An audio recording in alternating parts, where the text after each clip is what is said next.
right, guys, welcome back to Always Moving Forward. Hope you guys have had a great week. Um, you know, um, we've been doing really well this on the show. We've had some awesome guests, just amazing people, and it surprises me almost every episode of the people I get to meet, and get to sit down and talk to their journey, talk with them about their journey. So this has just been an exciting ride for me. Today I have Shawn Cain. Shawn Cain is a filmmaker, as well as an actor and a musician. He's done a couple of them about. I actually met Shawn Cain through Tony Taylor, so another good friend of mine. Without further ado, I am going to bring Shawn in. How's it going, Shawn? How are Hello. you doing? Thank you for having me. This is going to be a lot of Thank you fun. so much for being on the I don't show, know what's man. going to happen. I'm just happy that you don't know that I'm not wearing pants. Wow. All right. So, I was saying that I just got to doing a show with Tony Taylor. We actually did a show called the Tony Taylor Show. He took over my show and he hosted my show and interviewed me, which was a lot of fun to do. But yeah, he told me that he was like, you know what, the next guy you need to get on the show is Shawn Cain. So he gave me your information and so here we are, man. So I wanted to thank you for being on the Well, I show. think that's fantastic. So Thank you for having me. Tony's a good friend. We did The Last Patriot together, which is a movie right, that we're working on that's coming out. He plays a great role in that. Tony's a really phenomenal actor. And we're kind of hooked on Tony with some projects going into the future. oh So wow, yeah, he's a lot of fun. He's a good guy. It is fun to yeah, have me on he set with really good is. people. Yeah, and that's the thing too, is that Tony has been like a huge supporter of our show too. He's a great guy. So he just got back from Germany from filming out in Germany, and he was gone for like a month and a half. So yeah, so we had to play catch up when he got back. So he just seems like such a down to earth and just a humble person. I mean, yeah, yeah, Yeah, I can imagine being he is. out with him like And him. his acting ability is really yeah, and his acting ability is really solid. Um, Oh and, wow, and good actors, it bleeds over to other actors. Okay, it's called raising the bar. And Tony is like this really solid actor. right, So you bring him in with people who maybe aren't as good as him, and all of a sudden they can go to that bar with him because he's a real giving. And that's kind of it's getting a little bit into the weeds about acting, but he's a giving actor. So he really it's like somebody setting you up softballs and you're just crushing it. That's what he wow, does, and that's a good actor. You know, I mean, we have a right, scene. A couple of scenes where I'm pretty brutal to him in Last mm, Patriot, and he's literally serving right, me up just the best, easiest. I mean, I can give the face and really get into it, and right, and then I'm looking at Tony, and he makes me want to laugh because it's Tony. right, exactly. Yeah, and he said that Yeah. he did some scenes with Bishop Stevens, and he said I think was it in Yes. the last Oh picture, yeah. and he said that yeah, he said it was some pretty Yeah. tough scenes that he had to do with Bishop. He was kind of worried Oh about it, yeah. but yeah. So Oh yeah. so Yeah. we're gonna get I don't into give Tony easy roles. I give him the real meaty roles. So he really has to earn them. I mean, he's right. hated and loved in my stuff. I know you made him nervous on that one. Yeah. So Yeah. And Bishop is a huge man. And I mean, right, literally his hand is literally as big as my face. right, He's a huge guy. And another just an amazing actor, fine gentleman. Um, you know, funny. right, Again, good people to have on set. When you have a good set, it's light, it's right, airy. People want to do the work. They're long days, and if it's right, fun, nobody wants to leave. Everybody's really, invested into the project. If it's really right, boring and you're doing 15, 20 takes, like I'm sorry, I have a real love for what I do. I love right, working with great people. You know, right. Hey, it's a real passion. that just makes your job that much more easier when you have people like that around you. Oh yeah. Oh yeah. Tell us where you were born and raised, and then what life was like, kind of growing up for you. Um, Boy, my influences, like I said, I'll say actors that maybe you probably never heard of. Um, but like James Gardner being one of them. If you watch James Gardner, his acting is brilliant. And growing up in the late 70s and 80s, you got to see people like, Robert Blake, which is, an actor from Beretta, Starsky and Hutch. You got Paul Michael Glazer, and then you have, Rockford Files with James Gardner, which was my first exposure to him. And all of those shows, those guys never acted. It kind of made you feel like I don't know, it was something special. Tuesdays and Wednesdays and Thursday nights were something special, and when you had these guys coming into your life. My early life, my dad was a retired, or not retired, but in the military, Marine Corps, gunny sergeant, pretty tough guy. Um, if you look at my nose, it's dad had a certain way of teaching you and getting you to grow up. And I was no picnic, trust me. I was, I was a tough kid too. So I'm sure we pushed each other just about as much as we could. um and but it was my dad who actually got me into acting. The very first couple of Crime Stoppers was filmed up here in Seattle. It was actually in Tacoma, Washington.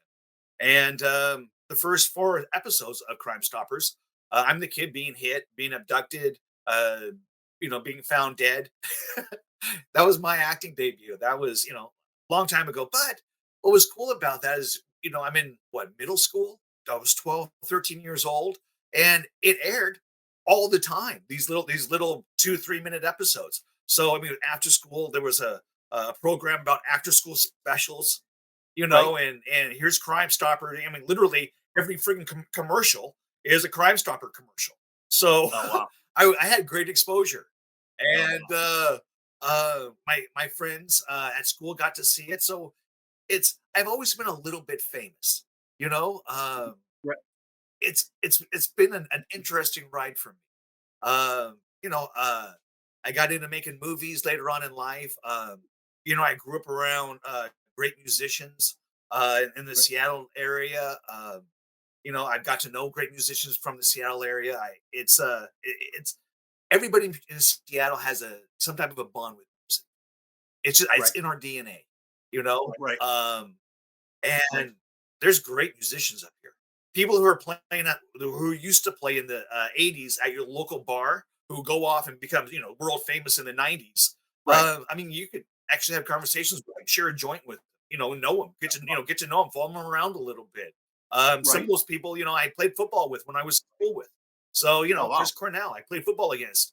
He grew up in Oh wow. Parkland, literally, I don't know, 20 minutes away from my house. Oh wow. So grabbing a guitar Yeah. or doing music was kind of just part of being there. I remember the first Martin Luther King Day ceremony. I was at Mount Tahoma High School with a band I Mhm. put together, and we were singing about South Africa apartheid. Oh wow. Oh. So let me ask you. I'm going to go back a So little bit. I want sure, to go back a little bit. So you said you started off when you were young doing the Crime Stoppers. Um, so right. how did you get involved in that? So that was like your first I guess experience in acting. Um, what kind of led Right. up to that? How did that kind of transpire? Well, it was okay. My dad ran the Tacoma Police Academy. Okay. Okay. He was the range master. He taught the guys how to shoot. And Right. at this time, Crime Stoppers wasn't at the county city building. It was out of a back office at the range department. And they were looking for a kid. And they asked my dad, "Hey, you don't happen to know like a 12, 13-year-old kid, do you?" And he was like, so funny. He was like, "Yeah, my son wants to be an actor." I was doing school plays and as much of, that type of stuff you can do when you're a kid. Um, and it was my dad who, I mean, really my first gig. So I went in and I met these guys from Crime Stoppers, and he goes, "Hey, we're gonna hit you with a car out on South Tacoma Way. What do you think?" I said, "Cool." He goes, "I'm gonna Wow. honk the horn. You're gonna jump up on the hood, okay, Oh, wow. and we're gonna hit you." I mean, true. I mean, this is how Yeah, he goes. right? Would that be okay? We filmed it. I was like, "Yeah, that sounds like a You lot of you fun." were Later, they threw me you out were of the car. wow. You were already an They action hit me star. about 20 From the miles an get. hour. True story. But Wow. they're cops. It was okay, Wow. you So know. so you were an action star starting Yeah, out. you know. I'm That and surprised you didn't become that's how it all started. I'm surprised you didn't become a stuntman Oh yeah, instead of you a, know, they would roll up on the car. It's so funny. Here I am walking down the side of the road. They roll up right? on the car. They would honk the horn, and I would jump in the air, and they would then hit the gas a little bit harder, so I get a better bounce off the hood. True story. We had it all worked out. It's called physics. Wow. Wow. Yeah, That's crazy, man. true story. Oh, How crazy, huh? They would honk, I would so jump. You know, hey, make sure you right? roll when you hit that ditch. You know, yeah, that's how it was, man. You know, Wow. I've always been doing my own stunts. Wow. So so then so you got into acting, you know, through the Crime Stoppers. Yes. And then did you just continue doing acting or when did music Oh, start to become a passion? oh. Well, like I said, music has always kind of been around, man. It's always Right. been something that I love to chase and something that is unobtainable in a lot of ways for me. Right. Um, but like acting, you I started doing school plays, and then what happened is you get into high school, Right. and I'm a part of the drama club, and I'm doing all of a whole bunch of different types of things. And I get to do this. It's called a senior monologue, Okay. and I got to participate in when I was a junior, and it was a kind of Mm. a big thing. They'd give you a scholarship if you can do I think Oh the wow. winner got a scholarship, or the first five people got a scholarship. And they let me as a junior, and I did this monologue, and there's something about being on stage I found for me, that connection. Um, and I really do love it. So I do this monologue, and I place in the top five, and for a junior, which was at that time something they never even let juniors in. I had to do a whole qualifying series of monologues. So I felt like I was that acting was calling me my whole life, but at the same time, you as most actors will tell you, I live in LA. And even the actors new job. That's just part of life. And by keeping a day job, then you have to decide where you want to live. And living in LA with a family, wasn't a good move for me. So I've stayed up here in the Seattle area and got to do a lot more fun things. And I get away with a lot more because like permits up here is a lot cheaper than it would be down in LA. But yeah, and because of the stage, I've done 35 national plays. I've done a couple of comedy tours. I'm the guy that wrote and produced, directed Roddy Piper's one man show, and that played all over the world. So the stage has always called me, and I've always loved being on the stage. Matter of fact, when I was in my hiatus, Right. 12 years ago. Wow, Mm. that sounds so weird to say. It was being cast in a play that I was this huge community play that I was cast in, and I was literally this. It was a like a noir film. It was called Kiss Me Deadly, and Oh wow. I literally did. I was literally on the stage out of 80 pages, 77 pages. So I was Oh wow. on the stage the whole time with dialogue. So Wow. it really brought me back to what I love to do, which was being back on stage. So it's Right. funny the whole circle, but Right. I love it. Um, you know, that's why it's kind of interesting. Like right now, what we're practicing right now is next year we will be offering a play with these songs that I've written. Um, with like the Ranger and all this other music, and in a in a play called The Ranger, and it'll be done in theaters all over America. So that's where we're going up. And actually, Tony is playing the bad guy in this. He gets to play the devil. Oh wow. The devil? Yeah. Wow. That's funny. So So, we have a whole thing coming. So we're wow, getting up for a whole thing, and it's like a musical. There's 10 songs in this. It's 2 hours. It's a whole thing, and it's going into small community theaters all over the country. wow, that's pretty cool. So now you have such a large range of things that you're doing. So, um, you're into the acting. You do acting in film. You do stage acting, and then you're a Yes. musician. At one point, you were a comedian. So, Well, I maybe think all of it's the same though. You know that, man? right, I think all of it's the same. We all do the same. Like when you're up on stage, I'm still trying to give a performance. It's why at right, my age, I didn't want to just do like an album and then go to bars and do it because right, you know it's easier for me to do a musical for 2 hours right, than it is for me to do a song set, in a bar, for 2 hours. I know that probably right. sounds bad, but it's pretty true. So let me ask you this, because I mean, all of them are performing in front of an audience. Yeah, I mean, Yes. so that's kind of a given. But which do you think Yes. is the most difficult to, I don't say master, but to do? Is it like filming or being in front of a live audience? Like being a comedian and you're trying to get Ooh. people to laugh at your jokes. I mean, which one of those do you think is the Oh. toughest? The thing about stand-up comedy is Right, it's you and a mic. That's it. right, And sometimes you don't even have a light. I have done stand-up comedy in front of dartboards, on pool right. tables, in front of pictures of your loved Uh-huh. ones, and I'm doing, Right. a goat and Joseph Smith joke. Hey, welcome to the Right. show. Wow. So, you know, it, and Right. you never know. But it's always fun, and you never and I was always the comic who would kind of pick on the crowd a little bit. I was always like the best MC you would ever have because I'd come out and pick on the crowd, and Right. like if there's a bachelor party in the house, I would find it, mess with the girls a little bit, Right.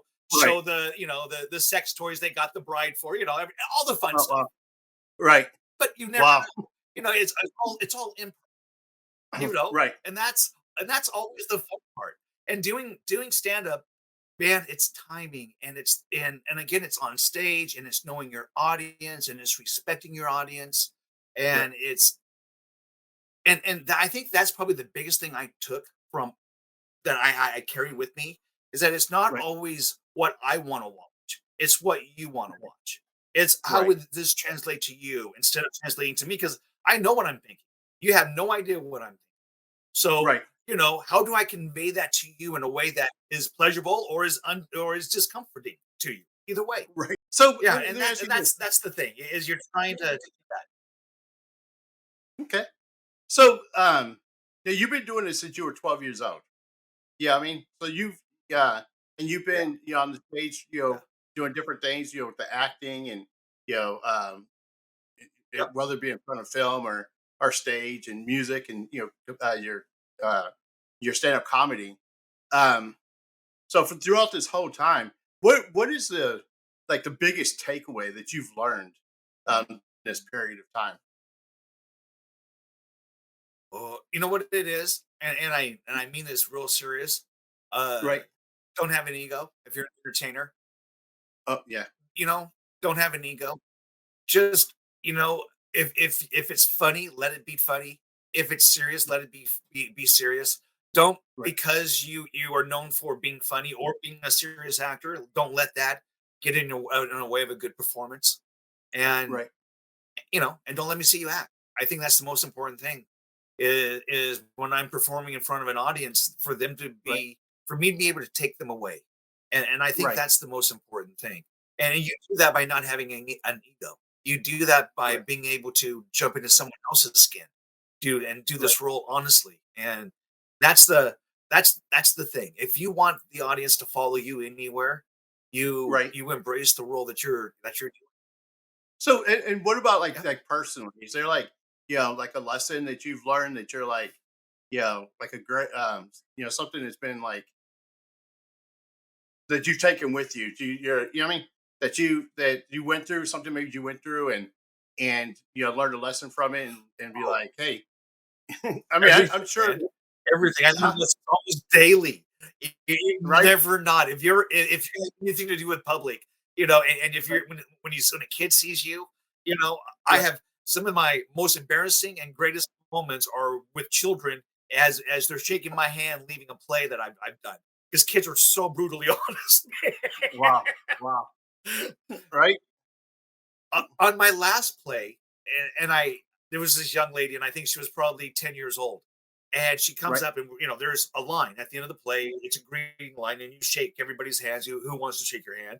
And right, tell them thank you, and they ask you questions about the play, or tell you that you're good, or or that you right, sucked. It's you right, never know. I mean, I honestly, right. the sweetest, nicest ladies has said things about my performances that were pretty brutal. Oh, wow, you know, wow, um, and kids are the same way. So right, that I guess the honesty that a child will tell you. And now this young lady comes to me, and like I said, I was out of an 86 page play that I was in. I right, was in 77 pages of it. I was on stage right, giving dialogue. Um, and her and she comes up to me, she gives me a hug, and she goes, "That was the best performance I've ever seen." wow, Now, when a little kid says that to you, it almost makes you wanna cry, okay? Because 'Cause they're right, as to them, that is the best performance right, they've ever seen. They're not just saying that to you, you right, know? And she right. had, like, really in-depth freaking questions for me about my character, Oh, wow, where I just gave an interview to the newspaper, and they were just like, "Oh, it was," no," they were I mean, they could have interviewed themselves, They were, right, right, where this little girl was like, "My balls," trying to get to the right, it did and she was looking for something, and I don't know if she found what she was looking for with me, but right, dang, man, it was, she was really serious about it. right. And she told me, goes, "I've been to every one of these plays for the last 3 years, and you were the best one." And I mean, and she Oh, was wow, like, and I was like, "Wow," you know, definitely did not see that coming. And the right, old lady who thought, I acted like the guy who mugged her, so right, you get them both.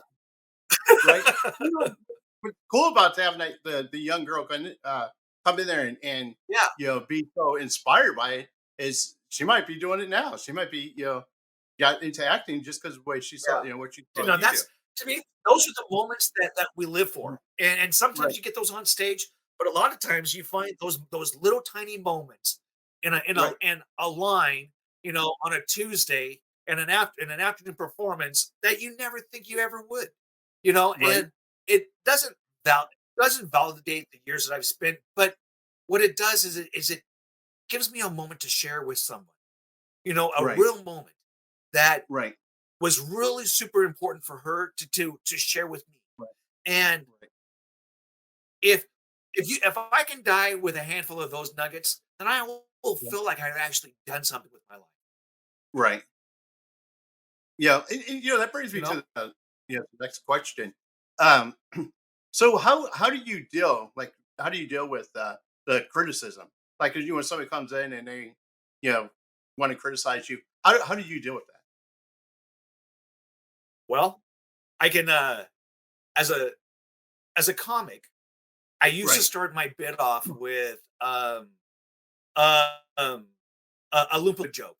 Okay, and it wasn't the cleanest joke. I probably can't say it on here, but um I would have people, um, I mean, not as bad as they would boo Dane Cook when he first got started, because that was really Yeah. bad. If you Right. remember Dane Cook, I mean, he was Yeah. around for about And 8 or 9 yeah. seconds. They, When you shock an audience right off the bat, okay, right. um, it you don't know what's going to happen. Okay, Right. oh, you suck, or oh yeah, you never know. So Right. I've heard it all, and uh, being able to handle hecklers in the front row, or that's day one as a stand up comic. Okay, Right. because as a stand up comic, you're not good day one. You're not good. So the people Right. in the front row are going to your first year is you're getting kicked in the nuts by the people in the front row. Okay, Oh, wow. because because they're going to yell at you. So you have to be Right. able to handle almost anything.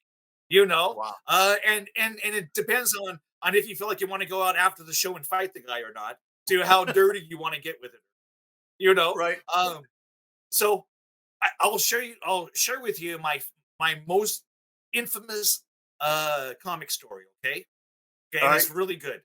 Uh, so I am booked to be. I'm at Roses in Spokane. I am booked to be the headliner, and it's a show that when they get you, they pay you up front. Okay. Okay. Now I don't really know what's going on, but I have never in this business gets paid up front. Right. Never. Hell, half the times I don't get paid in the back. You Right. know, Right. so you never get paid in the front. Right. So they pay us, right? And they Right. tell us they so and the middle guy doesn't show up. So it's just the MC and myself. And they Right. tell us just go as long as you can. Don't worry about it. Wow. So I'm thinking, what the hell are they talking about? And then I see the stage, and the stage has triple layers of chicken wire. Wow. I've never seen that. Triple layer Right. of chicken wire. Okay. So I'm Right. thinking, wow. So I go across the street and I get me a super soaker and a Right. jug of cranberry juice, and I fill up the super soaker and I put it on the Right. stage on the stool. And I put this towel Right. over it, right? Because I have a bad feeling. I think it's going to be a Right. shit show, and I don't know what's going to happen. So I get me this Right. monster. I mean, I'm talking the biggest super soaker they have, huge. Right. And Right. we get up to there. The MC says his name, and next thing you know, there's a wall of drinks and uh, lemon and lime and cherry Oh, wedges wow. being thrown at the guy. Literally like a wall, like something out of like Moses did. Okay, Wow. like just a Right. sea. So the guy is. I mean, all he says is his name. Hi, I'm like so like like something out of the '90 rap video, and he gets drenched Wow. from head to toe drinks Wow. and vegetables, onions, you name it, man. And the crowd starts laughing. And I knew I was going to Right. have to probably, it turns out to be a biker bar. Okay. The Wow. Mongoose Biker Bar. True story. Wow. So I'm figuring, yeah. So he runs off the stage, runs out the door, and there's nothing left. I turn to the booker and say, so am I up now? And the guy goes, Wow. "You still want to go out there?" And I said, "No, I don't want to go out there." I said, "But I've never in my entire life ever had a booking that I didn't go up there and do my hour, and I'm ready to go do Right. my hour, one way or the other." Right. I come up there. By this time, they it's been a few minutes, so they all got new Right. drinks, and they're all waiting. And you could hear them going, clamping. You could hear it, Right. man. I mean, it's almost riotous. Okay, I get up Right. there. I say, "Hi, my name is," and again, a sea of of Wow. condiments and squares and all over the top of me, drenches me Wow. like Moses and parting the Nile. So I pick it off me. I wipe myself down. Right. I go over to that stool. I pull off the napkin, and Right. everybody goes, "Oh." And you hear people go, "He wouldn't dare." I grabbed that super Right. soaker and we went to town. Well, Wow. I'm spraying them. Wow. They're ducking for cover. 5 minutes of the most chaotic, most insane thing. A movie wouldn't even do that right. Okay. If I had Wow. Burt Reynolds being me, we wouldn't be able to get that right because it was, all of a sudden, they all started laughing Wow. and they started clapping. Mhm. I grabbed the microphone and I put it back up. I take the Right. off my hair and I get over there and I do my act. And now Wow. my act is just picking on them. Whoever's in the audience, I'm Right. just rifling on, and the women and everybody. I pick on everybody there. I roast Right. their ass. And they Wow. loved it. I don't think I did one joke. I think the only thing Wow. from my act was my opening line. I'm Shawn Cain. Everything else, I was just on them. It was just, what do you drive? A scooter? Right. What kind of scooter do you drive? Like a moped? Oh, you can't be in Right. the club, son. You drive a Suzuki. Oh, I'm sorry, you probably Wow. can't spell Suzuki. We know you can't say it. Put your teeth back in your head, boy. I'm talking to you. Wow. Man. So you have to have security to get out of there? So, no, they bought me drinks, took pictures. But I bet you if I went back there right now, my picture is still up there on the bar, and people were signing it and everything, man. It was crazy. The only comedian to survive that But you can't that have place? Oh man, you know what? Later on, I've only heard horror stories. I've never heard anybody doing an hour. I'm the only one. Wow. So it's like I said, it's kind of an infamous story. Right. Dane Cook, like I said, only got his name out. Doug Stanhope, they threw him out. Oh, wow. So I mean, I'm one of the only people to ever make it through there.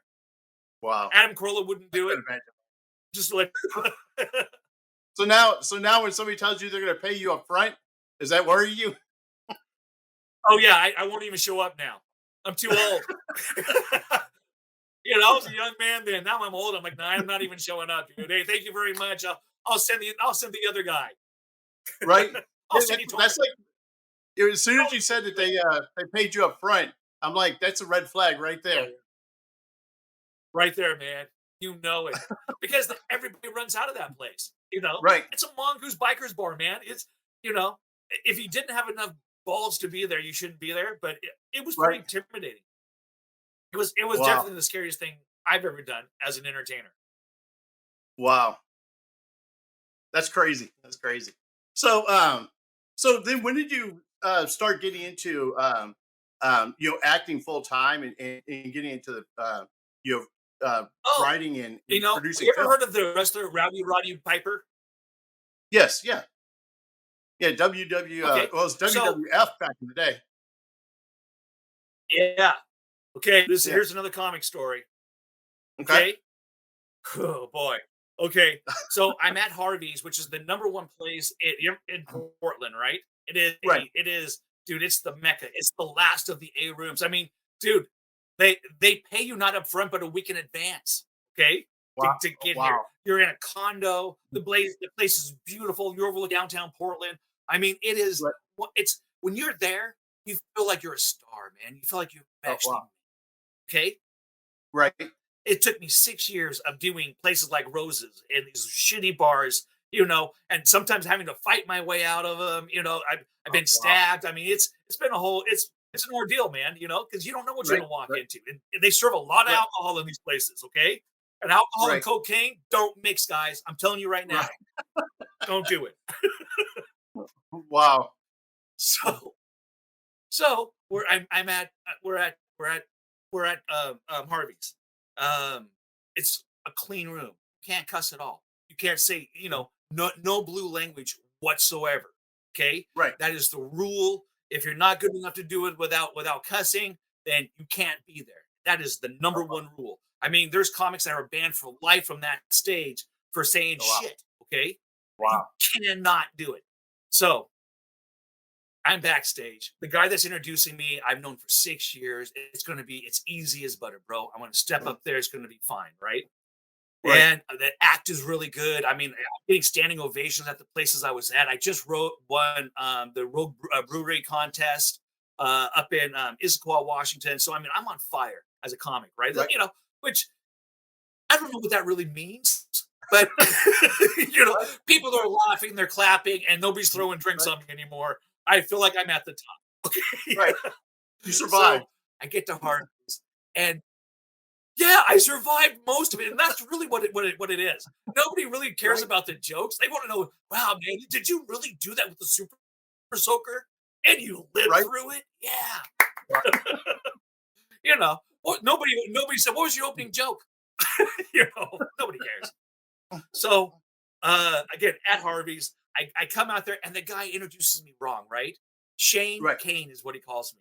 And I go up there and kind of under my breath, I'm like, what the fuck, man? You're like, but it was loud enough that everybody in the room went, oh, because everybody knows the rule. And it was Right. just loud enough that the mic picked it up. And Uh, within three yeah. seconds, I completely fucked myself out of 6 years of my life. Okay. Wow. Just like that. Wow. I looked down and guess who's sitting there? Roddy Piper Wow. in a kilt. Okay. I Right. swear to God. Okay. It's What you ever have one of those surreal moments That's what he's where known for is wearing the kilts. that's right. So Yeah. I looked down and again, without even thinking, I mean, I said, oh, ladies and gentlemen, here's Roddy Piper. Hey, and everybody claps and Right. and I go, hey Piper, what are you wearing under your kilt?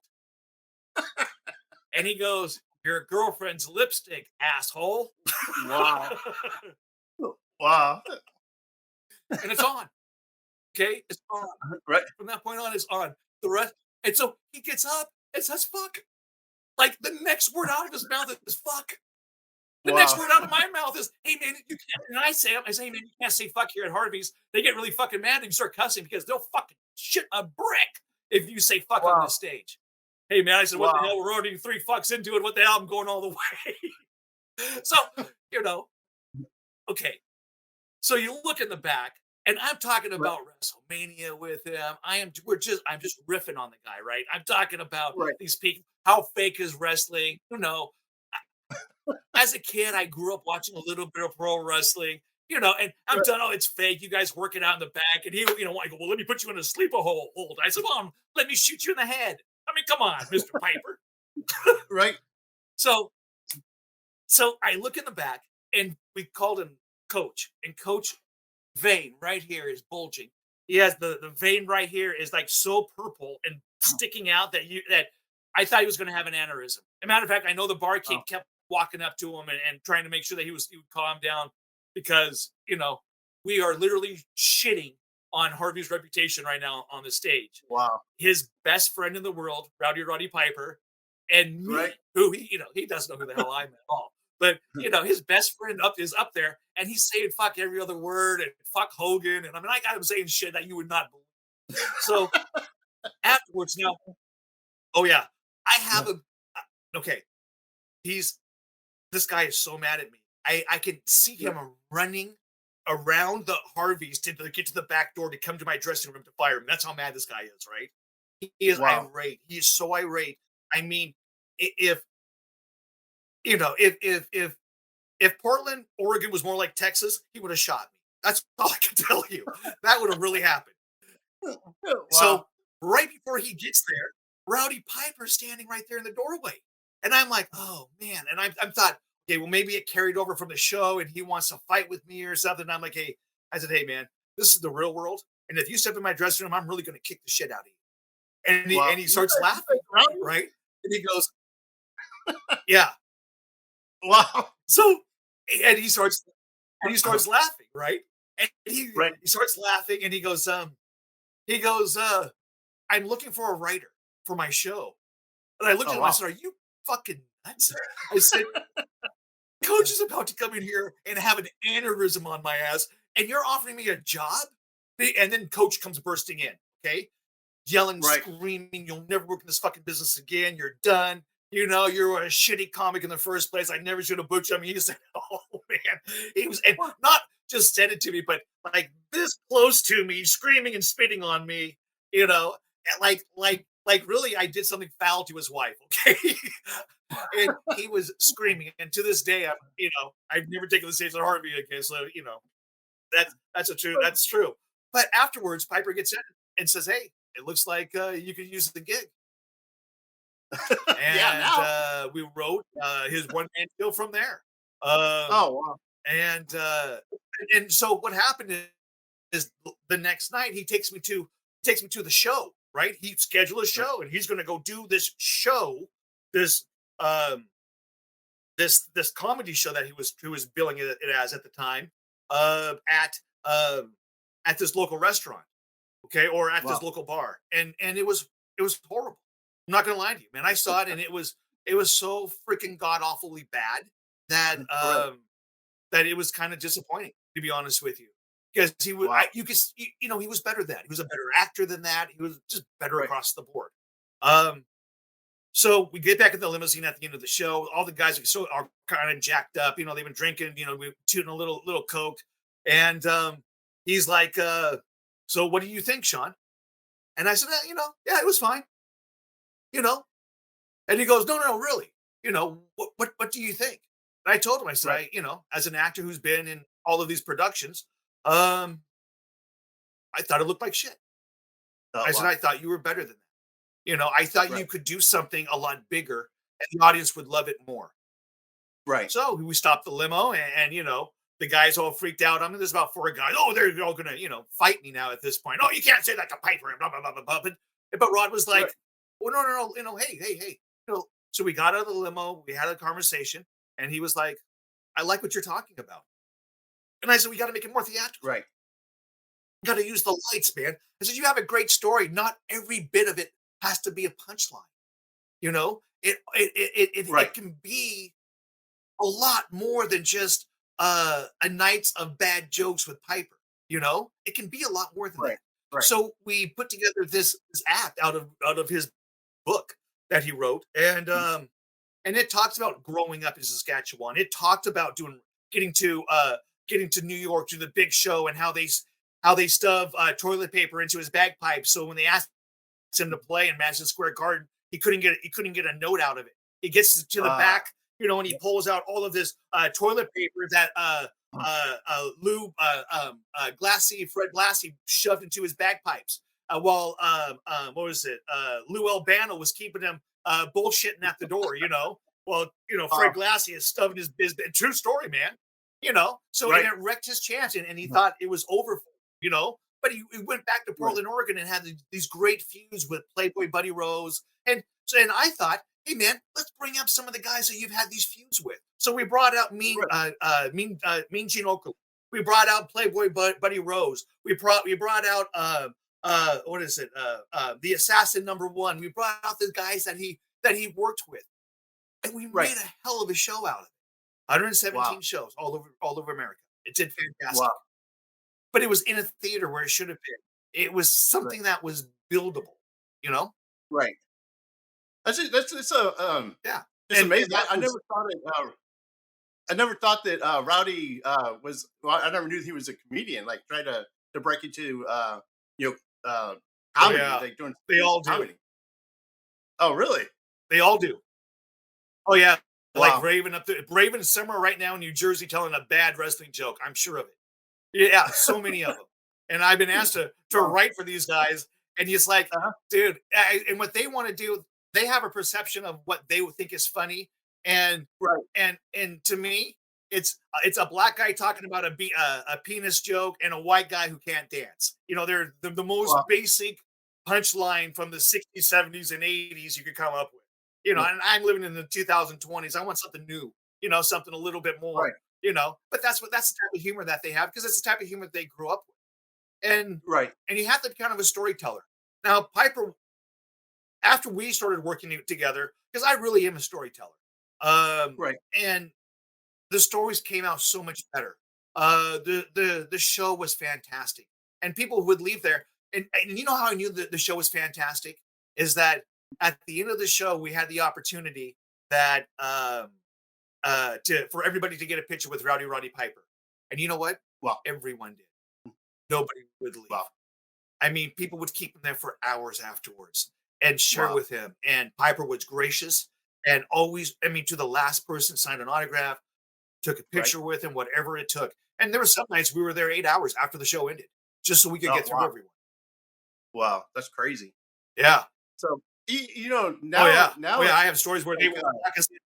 They want to lock us up in the theaters, man. And well, we in our contract and we're a union. We were supposed to be out here an hour ago, and I'm like, you go tell Mr. Piper and the hundred people standing here that you're going to kick them out because I'm not. right. That's crazy. That's you know? crazy. Wow. Yeah. But a lot of the Oh yeah. wrestlers Oh yeah. now, a lot of the wrestlers now, like like The Rock, John Cena, you know, uh, uh, uh, Dave, uh, Batista, Oh Batista. yeah. Dave So a lot Beastie. of those Yeah. guys, yeah. Yep. So a lot of those guys now are just getting into acting. They just do movies now. It's like as soon as they leave the wrestling, they're going in straight into Hollywood and doing these movies. Well, you know what? A lot of that is because they're very good at improv, and in Right. Hollywood, most of the actors who come up through Disney and come up through the child programs and stuff like that, they're Right. incredibly regimented.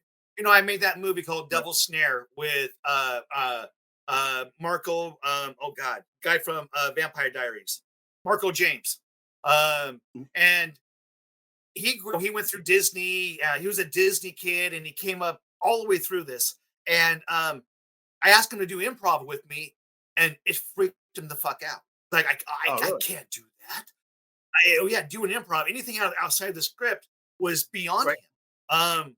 And it was like with me, I like to go live. I mean, obviously, my background is going live, so Right. I would like it's like, hey man, let's go live on Facebook and we'll do a scene for free and give and and tear up Facebook for a few hours, you know, Right. and Right. and he's the only actor to ever say no, he didn't want to do it because it freaked him out.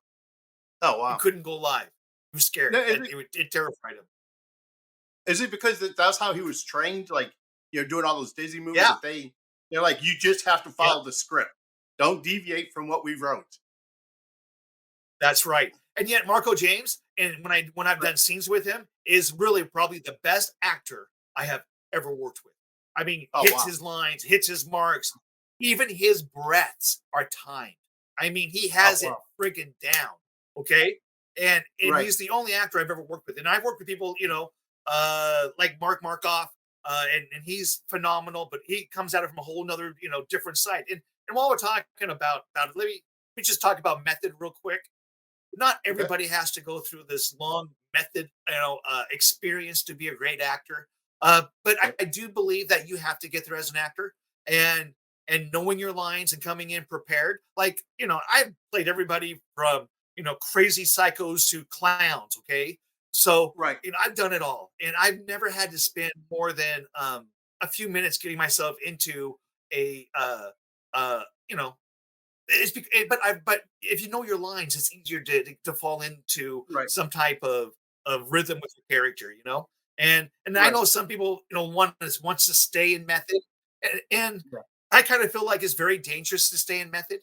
If just stay in a character that is not you, means that you're gonna walk away from that experience with some of that person's traits. Um, and Hmm. I tried to really, when I get done with a character, I try to leave it right there. Right. I don't want to, I'm not, as you can tell, I don't, I'm not a psycho killer. Okay. I'm not a clown. you know, Right. Right. so, uh, so, and I don't want to carry some of that weight around with me. So I leave it Right. there. So And you that should be that able to do that if you're an actor.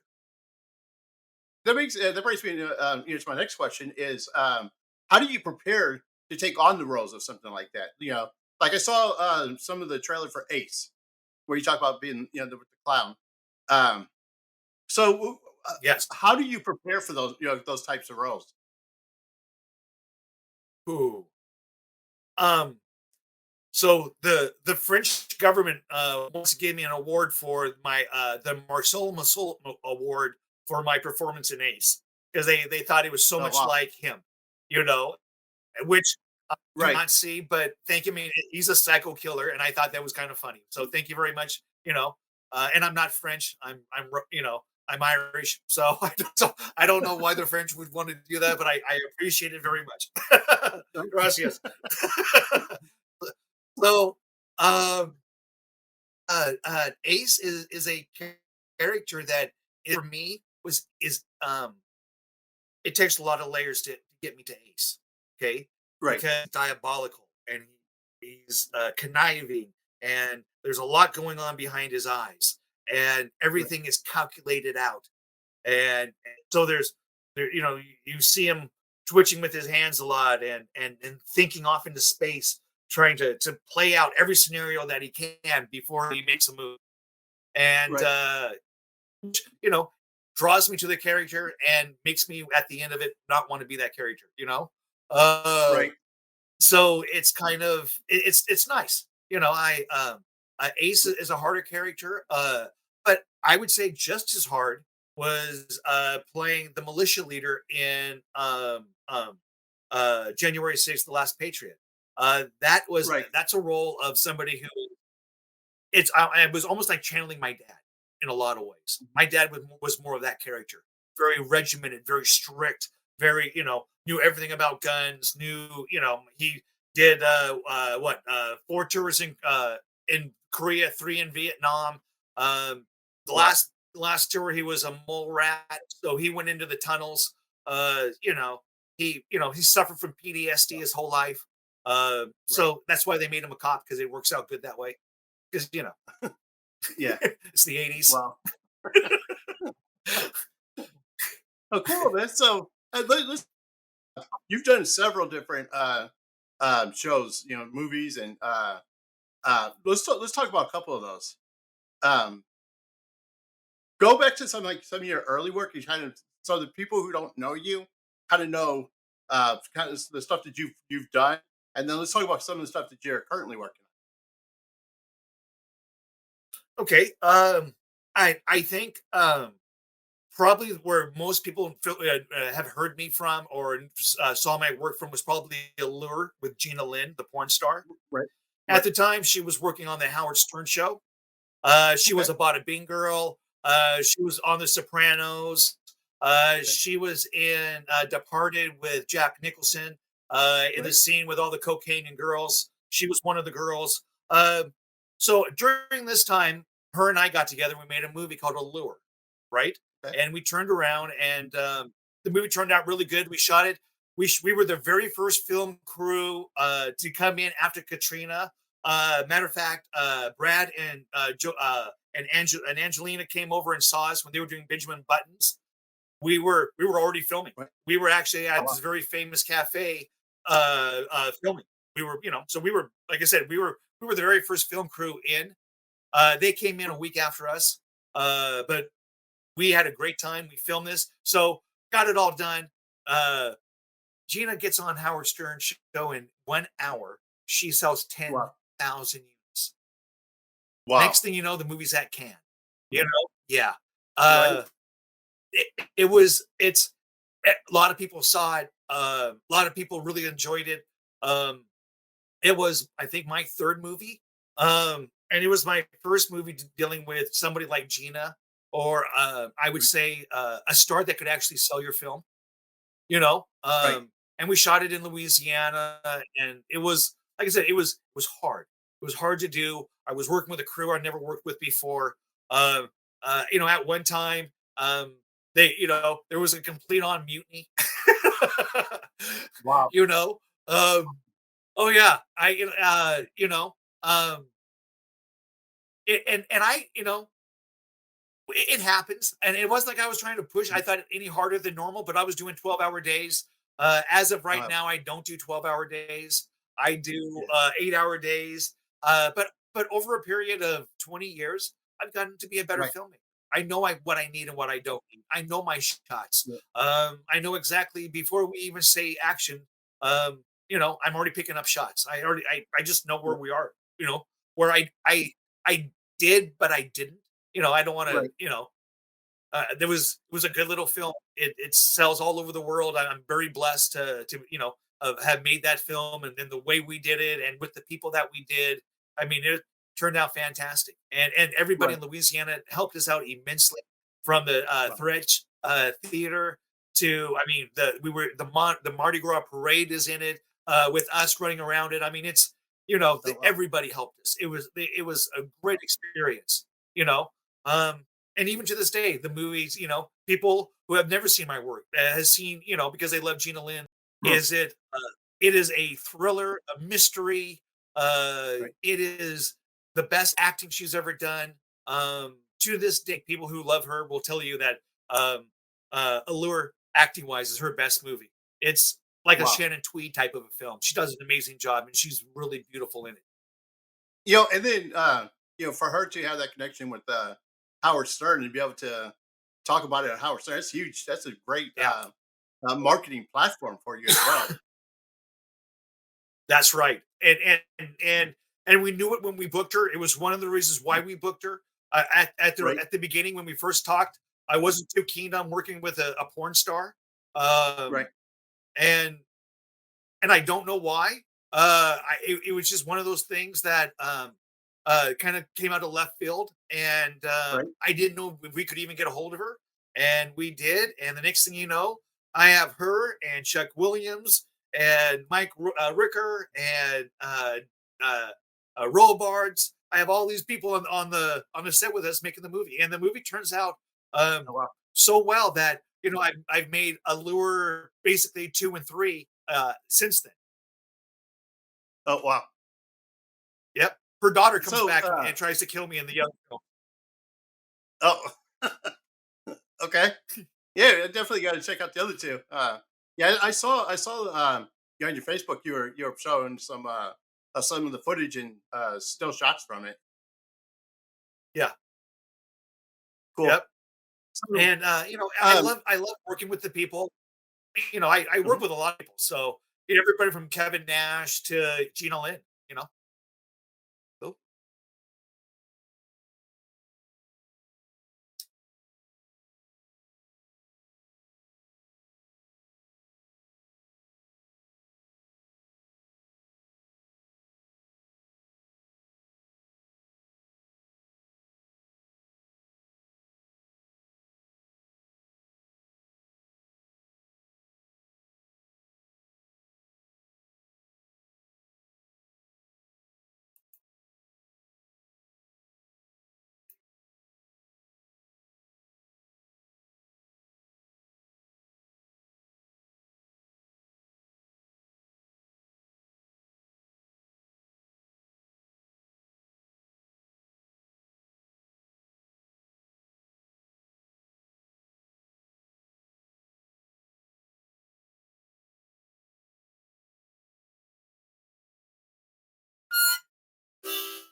that sun hung low in the western sky on that fateful day in June, the day the Tacoma boys robbed Taylor's saloon, shot the madam.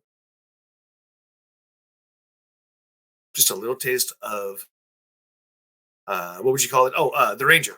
Just a little taste, something I don't know what we're doing. So I thought I could just keep playing.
All right.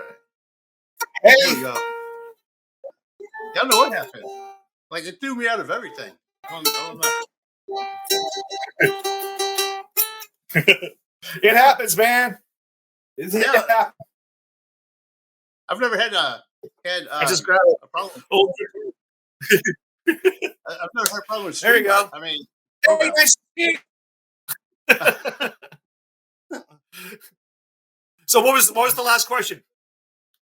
We were talking about You were talking about you at first didn't want to have a porn star on the show, and then you kind of met her, and Oh yeah. Oh yeah. And you meet her and she's a really wonderful lady, man. right. And very first porn star I have ever met at that time. Oh, well, Um, so please understand my you know, as you can tell, I'm an old school man. I'm going to learn my lines. I'm going to get there and I'm going to give you 110%. If you want me to do it, any way you want to do it, we can do it. I can put the pauses anywhere you want me to. right, If you want me to have a humpback, I'll have a humpback. I'm an actor. Whatever it takes, I am there to fulfill your every wishes.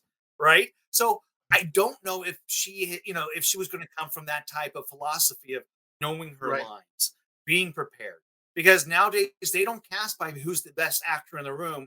It's a lot more about a popularity contest. right, So I just didn't know what her method was going to be. But she got there and she was fantastic. She knew her lines. We were able to get more out of that movie, I think, because she was so prepared, because we hit the ground running. There wasn't any time wasted. And we really had a good time on set once the chaos ended of you know the the little revolt that we have. You know, what do you do? Um, right, a producer, a writer. I'm always going to want more. My crew, wants to make sure that they get out of there before midnight, and I understand that right, too. You know, right, it it's there's a lot to filmmaking. You can't right, do it alone. It takes a group of people to do it, and along the way, you have to be able to be humble and no right, ego on set. And that's for me because it's you know there's no room for it. I right, believe I make movies with people. Okay, that is right, a collaboration. If you were on my set and you said, Sean, I want to do this scene like this one time, I'm going to let you do it. right, And in the editing room, when I'm looking at it, right, we're gonna watch it, and if it's better than what I thought of, no ego. I don't care if it's my scenes in there or yours. My job right, is to make sure that the right, project is the best the project can be.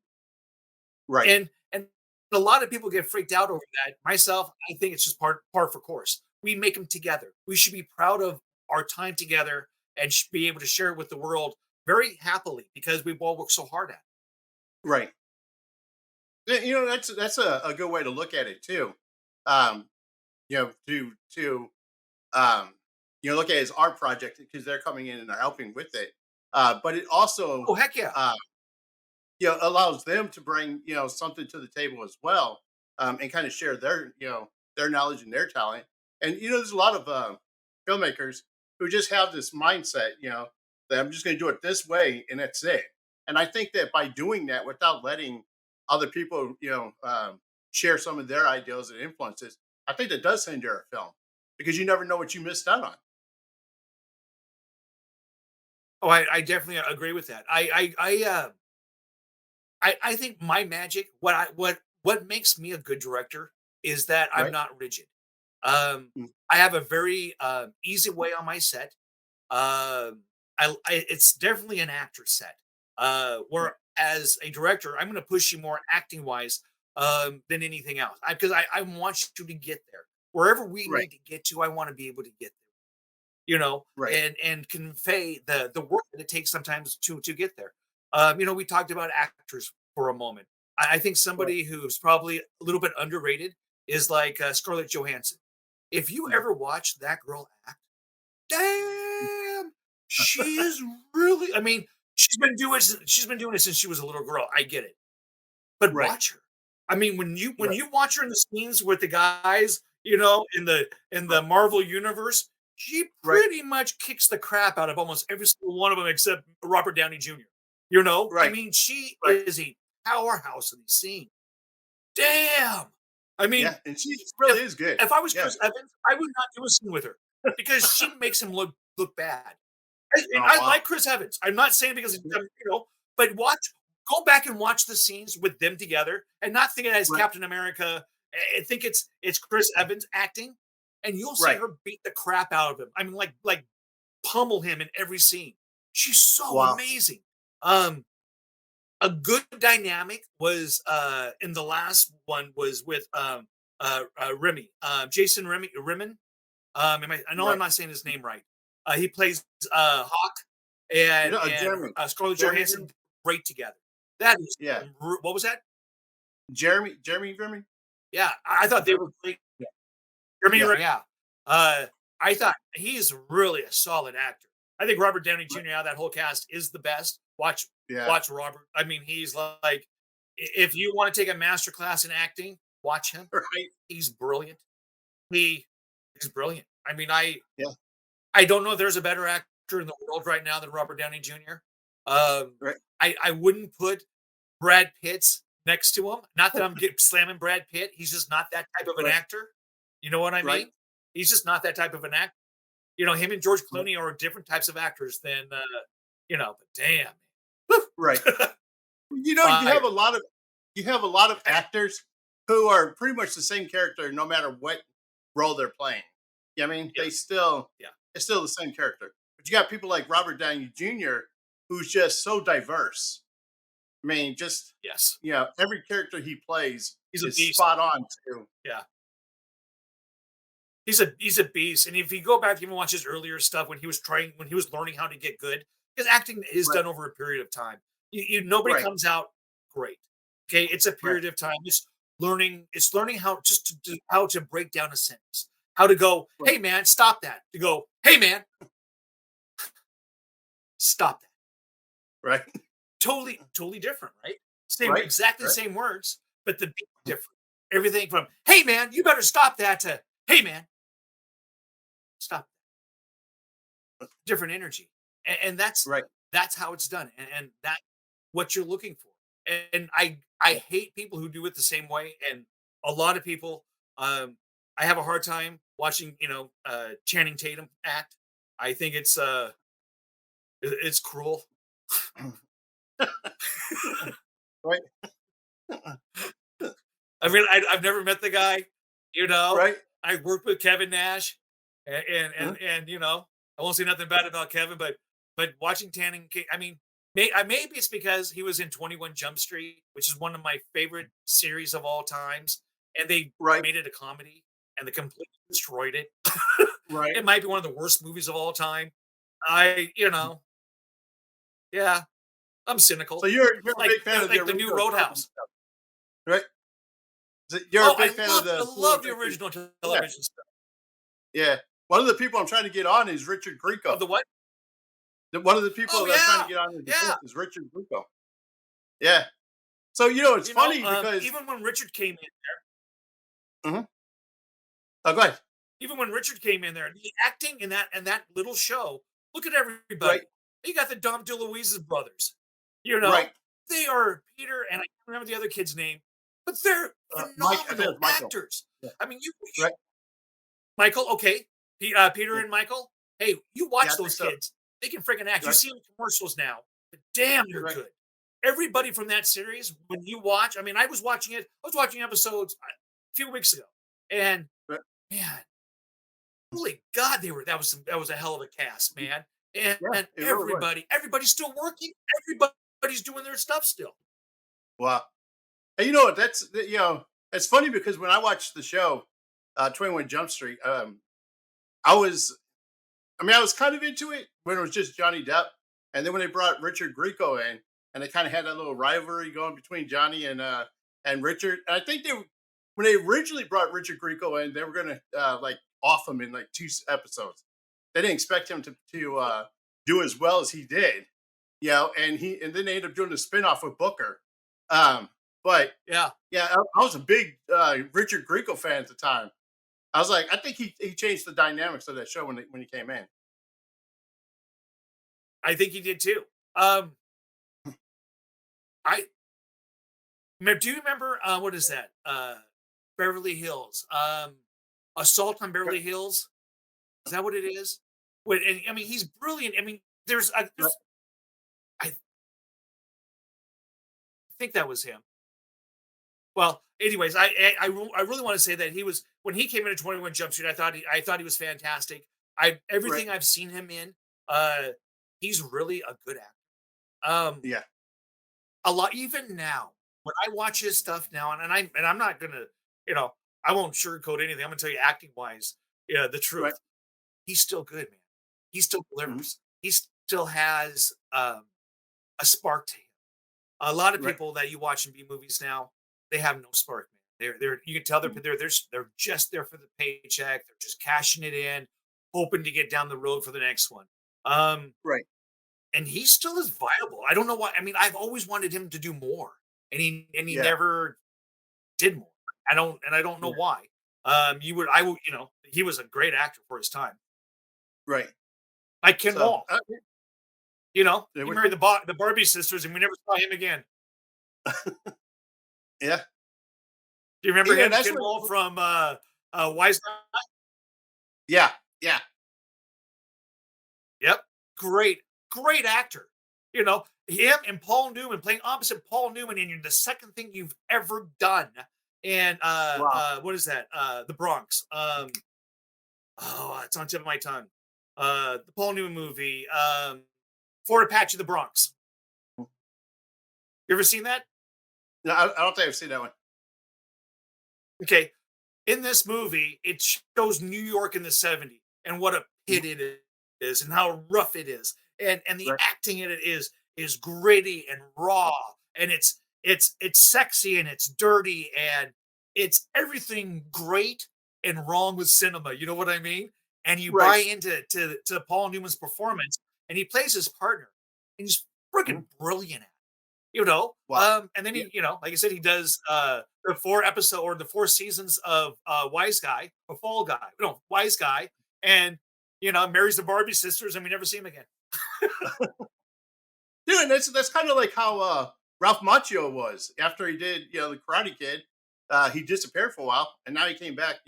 He's on Cobra Kai, but that was another guy that I thought was that was a good actor, and he just kind of disappeared. And now, I mean, he's Yeah. back now, but yeah, I mean, I don't know why. I'm gonna. That's one of the questions. If I get to talk to Richard Grieco, I'm gonna ask them about. Um, Yeah. because I Because don't know I, I because mean, he's had to turn down huge roles. Okay, he right, has. I mean, Piper used to tell me stories of the roles he turned down. And you're like, oh my god, why would you not right, do that? You know, right, um, and they turned down these massive, massive roles. right. Michael Pierre was telling me, some of the big movies that he turned down. Shit, he could have been Han Solo, and he turned it down. Nah, Wow. I'm too busy doing, something crappy. And Right, I could right, have been Han Solo. right. What the fuck, Michael? I Wow. mean, okay, but I mean, some of the stuff that these people turn down are mind-boggling. You could have gone from Eddie and the Cruiser to outer space, but he didn't do Right. it that way. Yeah. What the A, heck, a, man? a cult icon. You know, yeah, huge. But Yeah. he was doing something else, and it's funny to hear some of that. Like listening to the story about how they wanted to go with um oh what's his name, Lee Majors. Mhm. Originally they wanted to put Lee Majors in Midnight Cowboy instead of Voight. How Oh, interesting wow. would that have been, and how changing of Wow. a career changer that would have been for Lee Majors. Right. And he was already, a You big know, name with $6 million Man. So, yes, it was. uh, yeah. Yeah, and he would have done it, but he was already obligated to the last season of Big Valley.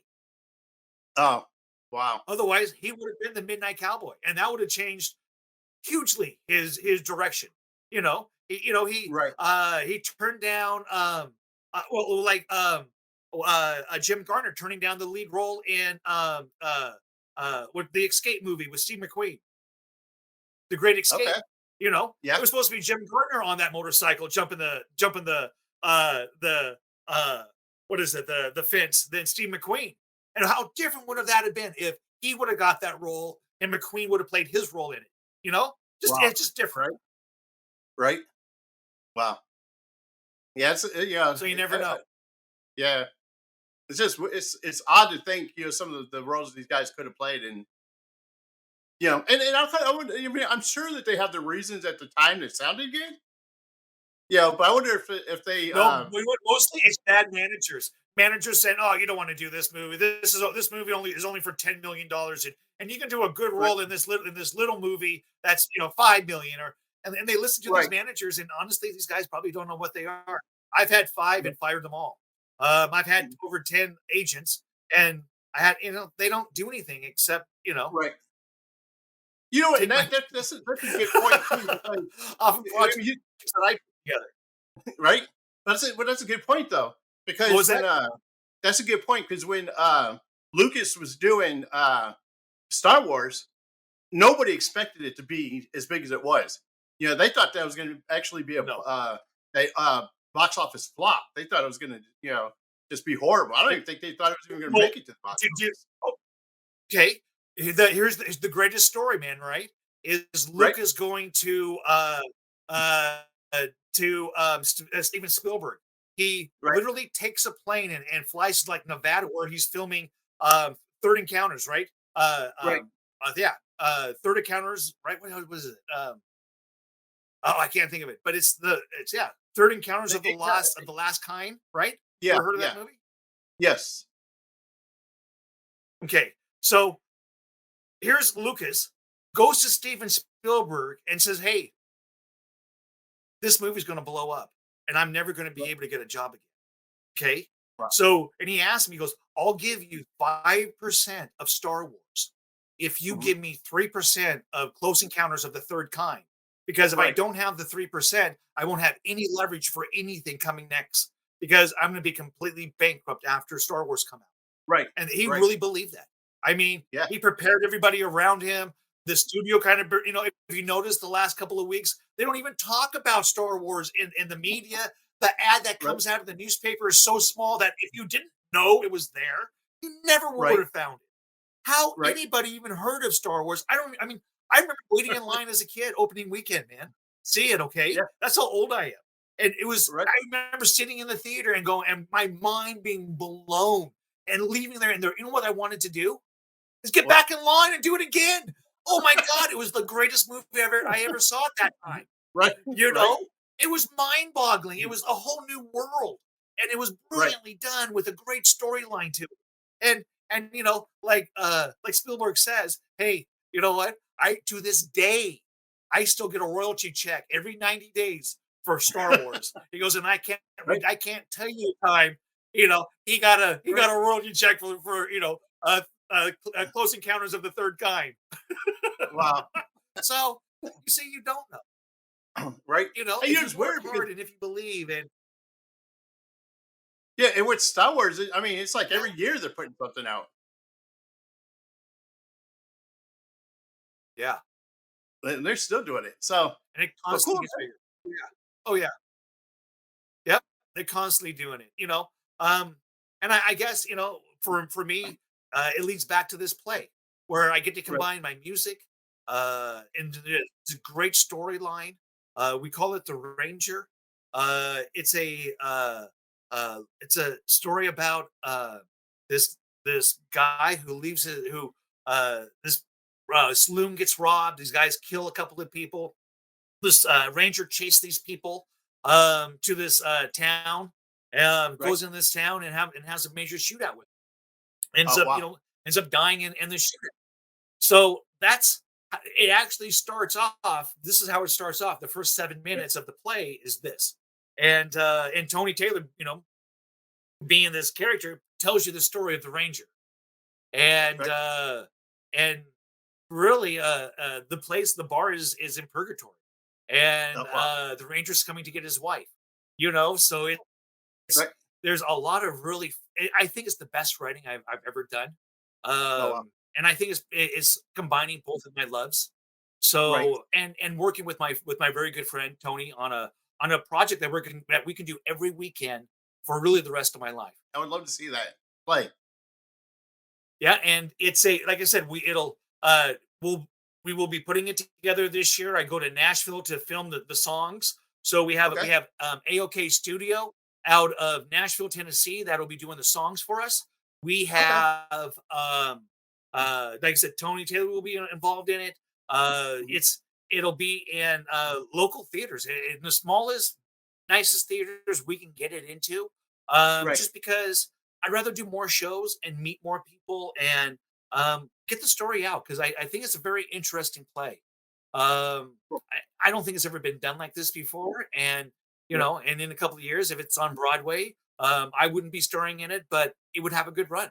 I think it's a very Right. great play, Cool. Yeah, I would and definitely it's a like to see. musical. Yeah.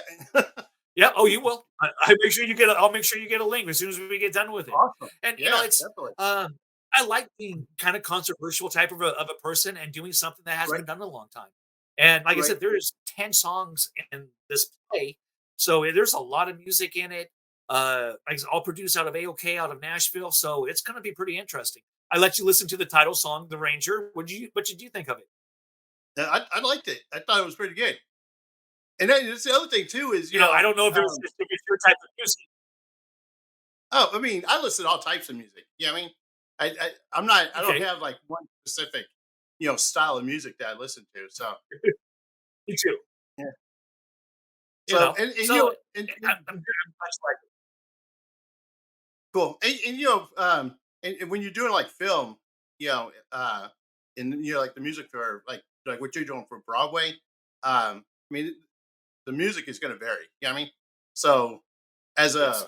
a fan, I'm open to it. I'm open to be able to adapt and listen to the different types. You know what I mean?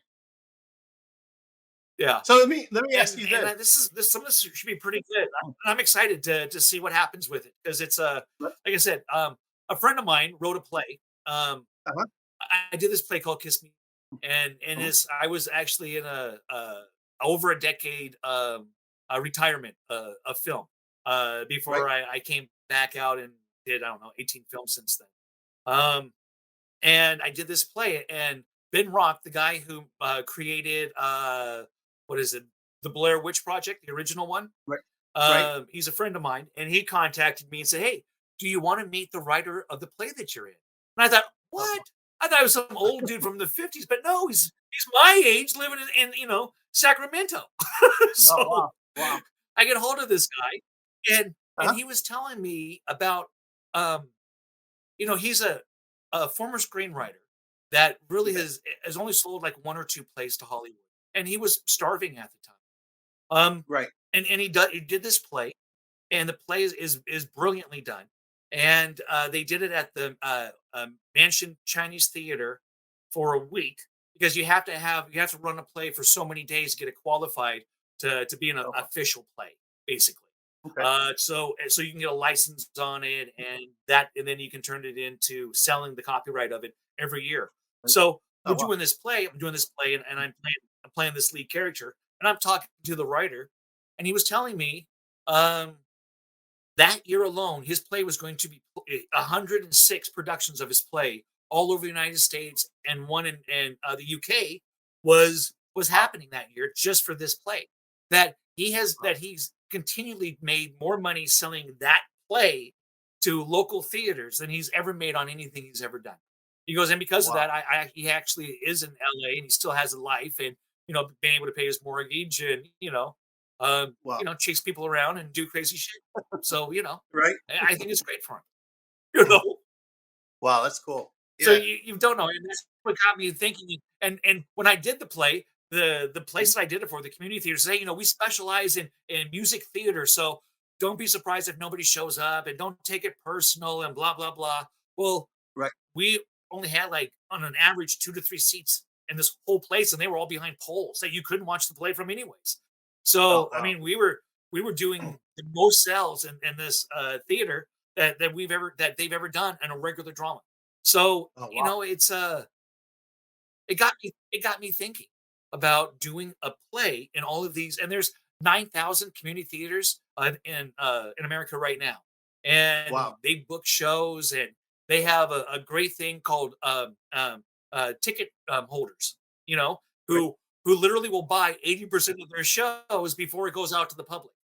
Oh wow. So almost every show at a theater. is guaranteed to have an 80%, ticket return, which is very nice because as someone who's done a lot of bar shows and I mean, sometimes, hey, I've done comedy in front of, in front of empty chairs. That's a true story Right. at a Right. major casino. Oh, So, I wow. mean, hey, you never know what's going to happen. And Right. I'm always happy when you get there and there's a crowd, uh, Right. because it's hard to make chairs laugh. I don't know if you know that. Right. The Right. feedback from chairs are a little bit light. Right. Mm-mm. You'd rather have the guy just throwing the bear and the. So, what are some of the things that you're currently working on? What that um you're currently involved in? I know that you just came out with The Last Patriot.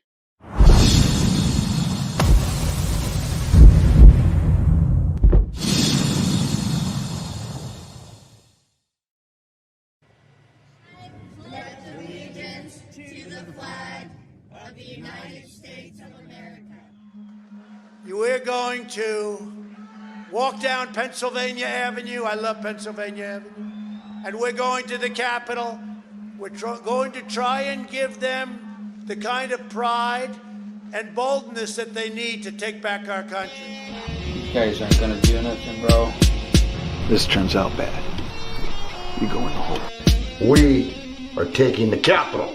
All right! And I said, don't worry. The United States Capitol has got to be one of the safest places in the country.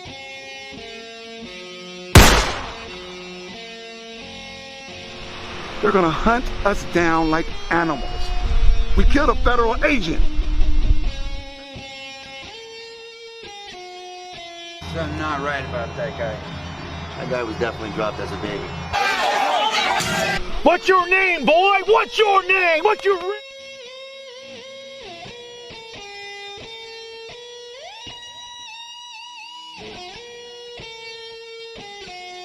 You two are a real fucking piece of work. Fuck you. Oh, fuck! What is this, fucking police brutality? I'm coming for you, motherfucker. Some of whom stoked calls for violence. All hell is going to break loose tomorrow. Everyone's going to remember who actually stands in the breach and fights tomorrow and who goes running off like a chicken.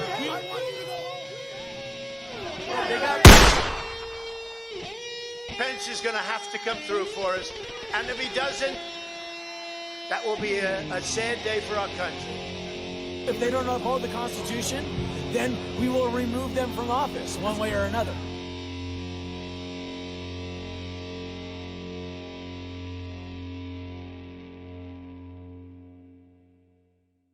Is there anything else that you're currently working on?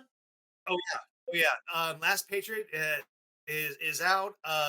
Let's see. Then we have I Kill Demons, which will be out in a couple of months. That's Okay. an amazing story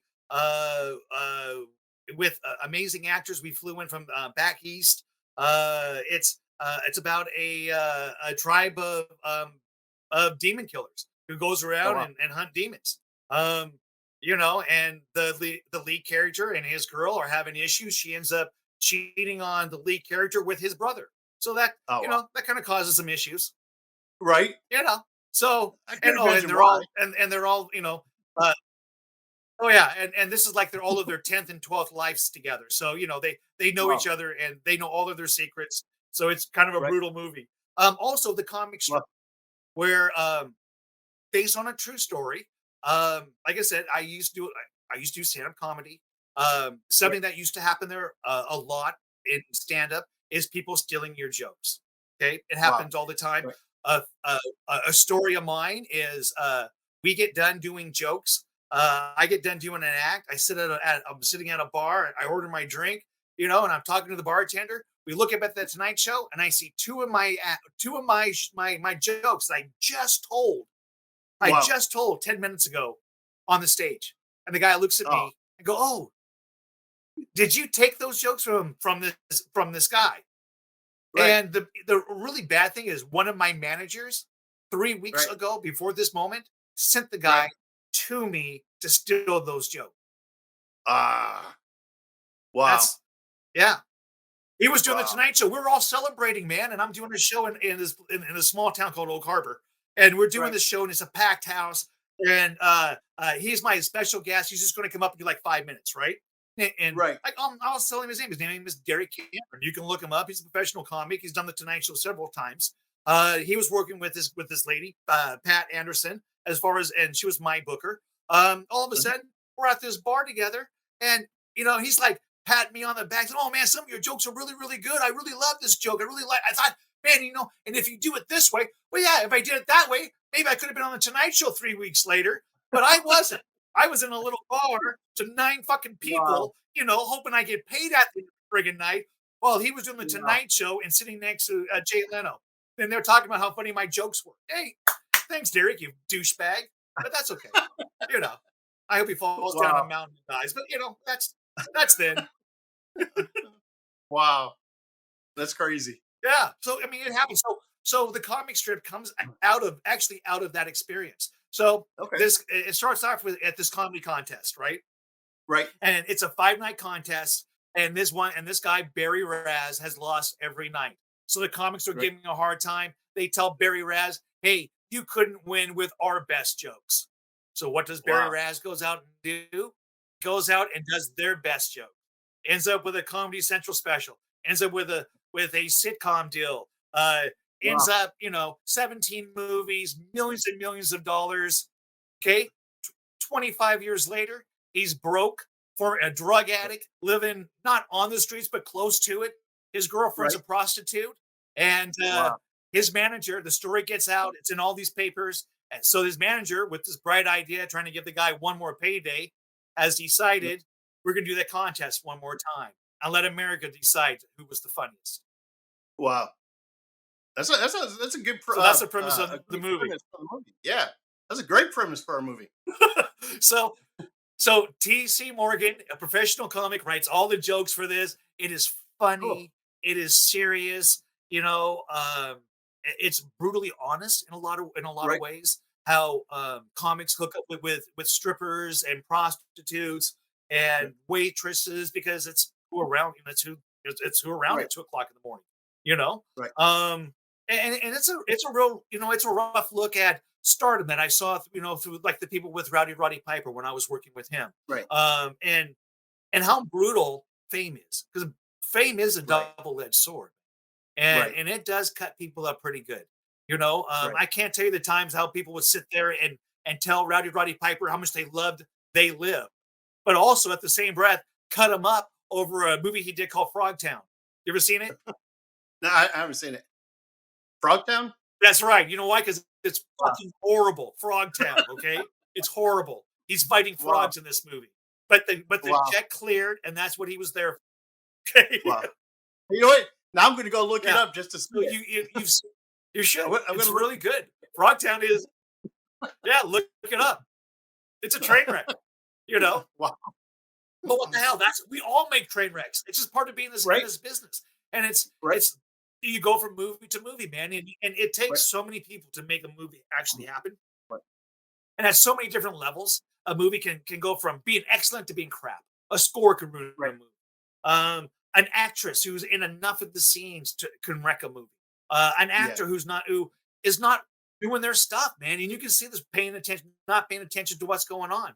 I mean, and being movies, it's so hard to get out anyways. You already are fighting so much, that you need things to go along. You need to do things like, like I made Ultimate Deathmatch 1, 2, and 3. Kevin Nash, Abyss, the $1 Million Man, all these guys attached to this film. Number 3 is considered the best wrestling movie ever made, right? But dude, it was a fight to get that out. I had a fight. When we're talking lawsuits. I mean, sometimes sometimes the death match isn't the match you've seen in front of you, but it's the legal battle behind.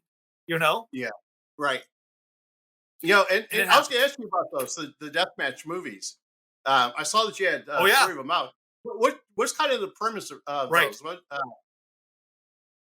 okay, so I have to tell you when I just did Allure, okay, and I was going to cash in on some clout. Okay, that's what I was going to cash in on some clout with this movie. I thought doing a wrestling movie, doing something that was really unique, and kind of Pacific Northwesty, I thought would be very interesting. So I get Al Snow to come out. I get Rick Roberts from a very successful FM radio show up here come out. They were the announce team. I get Jimi Hendrix brother, Leon Hendrix, to come and be part of the crowd. Who else is in it? Glenn Bowie from Eric Clapton he played with, but he was lead guitarist for Eddie Money. That guy. Okay. So I have some really cool flavor, some guys in the back, right? And a whole bunch of these really independent wrestlers who would do amazing, crazy stuff. So the premise is, that we were going to do these ultimate death match.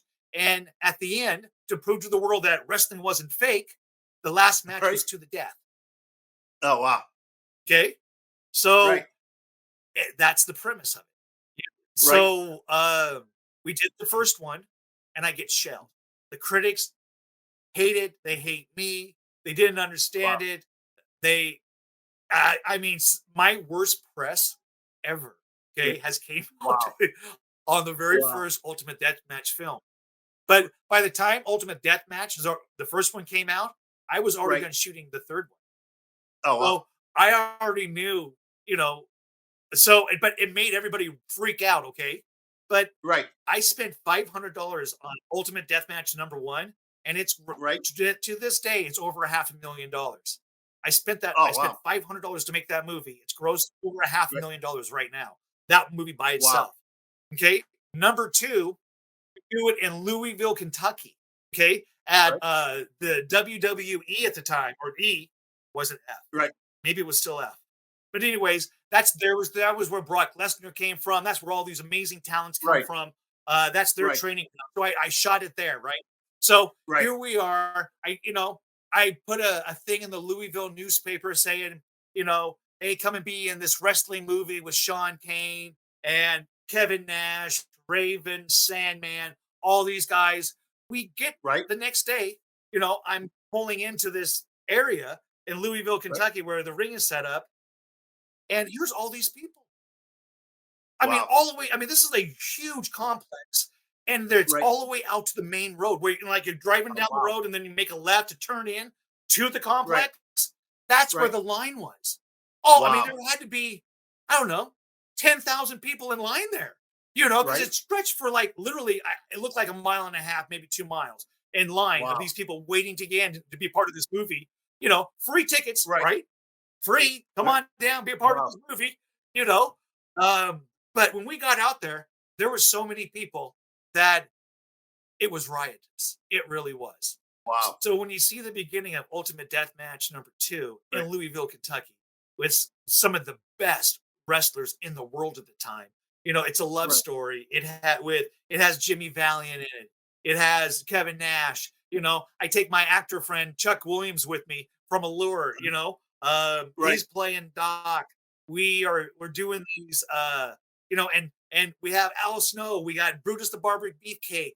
We have it's an amazing team. Okay, it's an amazing cast. It's a love story. This guy's going to do these matches, and he's going to have to. Dan Severn, the greatest fighter of all time, is in it. Dan Severn, and at the end, him and Kid Cash goes up against it, man, and it is a great epic fight that is fun, and it leaves you wanting more. It's beautiful. Al Snow does a great job in it. I mean, it does a lot. Now at this time, when Ultimate 1 comes out, I get shelled. Ultimate 2 comes out, and all of a sudden, this guy's crazy. Who knows what he's making? It goes from, I'm starting to understand what he's doing. I still wouldn't call it a movie type of thing. To when I released #3 with, again, Kevin Nash, Abyss is in it, Sean Marley, Val Venus, Ricky Morton does this amazing role in this film. Kid Cash dies in the second one. I hope I didn't spoil that for you. That it came out 16 years ago. I hope your audience might have saw some of it. So Kid Cash dies in the second one, but that's Ricky. But that was Ricky Morton's tag partner. Ricky Morton in real life took Kid Cash from this kid, at OVW and turned him into Kid Cash. And for years, they did the independent circuit together, as the Rock and Roll Express, Kid Cash and Ricky Morton. So it was why I killed Kid Cash in the second one, so I could get Ricky Morton, right? So Ricky Morton, who ends up jumping him and pinning him in there, he ends up going back to the hotel, and we ends up having him put a gun in his mouth and blow off the back of his head. It's fun, right? Right. And, there's a picture of Ricky Morton, and I'm explaining how to put the gun in your mouth with Ricky Morton, and the guy is strapping him up with the air thing and putting it, and he's like, I don't know. I'm sorry, Ricky was really, oh man, there's a picture, you can see his face like, yeah. Yeah, I think I saw the picture on your Facebook. It's hilarious. Yeah.